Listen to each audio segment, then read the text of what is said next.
Bagag. Hi mga kamansana. So for today's video nga pala ay ang gagawin naman nating vlog ay grades reveal.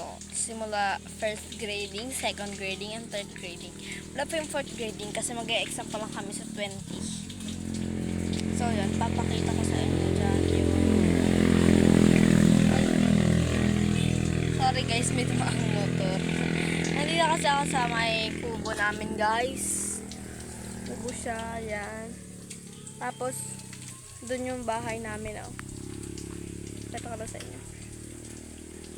Yun, nanonood sila nanay ng TV.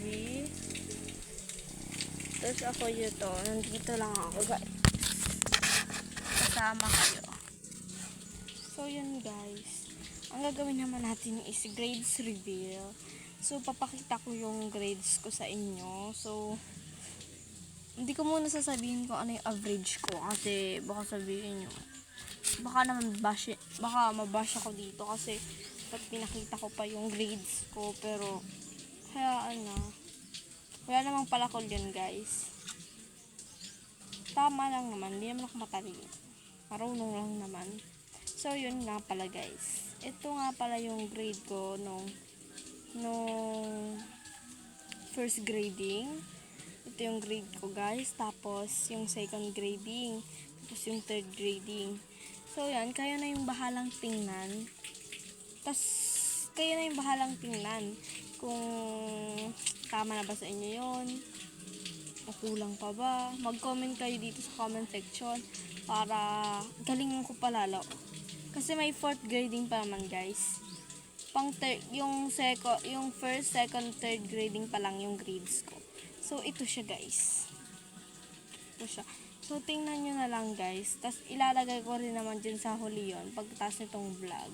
So, tapusin nyo guys tong video na to kasi mahalaga to. Mahalaga to para sa akin. Hindi ko alam kung mahalaga para sa inyo. Pero, kaya ako nag-vlog para sa inyo, para sa atin. Para may mapaglibangan ako. Kasi pangarap ko kasi guys, magkaroon ng iPhone 15 Pro Max. Pangarap na pangarap yun, kaya ako nagvo-vlog. Kahit estudyante pa lang ako. Kahit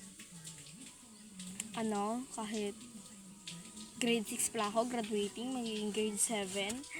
Pag ako nag-aaral na ng high school, lalong marami kong mga vlogs. Lalo akong maraming mga vlog, lalo akong maraming mga video. Lalo kung sisipagan kasi guys, nagpa-practice na kami ng graduation namin. So yun guys, ito yung grades ko. So tingnan nyo na lang guys. At yun lang po. Ikot lang tayo. Pakita ko lang sa inyo guys kung alin yung bahay namin ha. Yun yung bahay namin guys, color orange.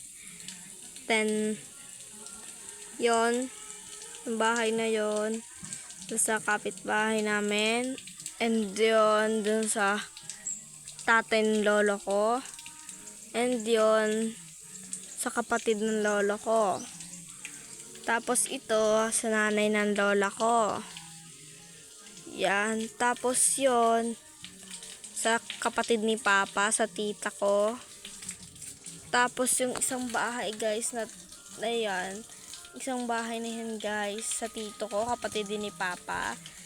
So yan lang guys yung papakita ko. So nakikita nyo naman guys, sobrang init at may extra dog pa nga ako dyan. So yan, tapos may kasama din pala nga ako dito, ang aking pinsan. May sugat pa siya dahil nadapa siya sa school. So yun, di natin makita kung anong ginagawa nila. Pero kita natin yung electric fan. So yan lang guys yung grade ko. Sana natuwa kayo. Yun lang. Maraming salamat.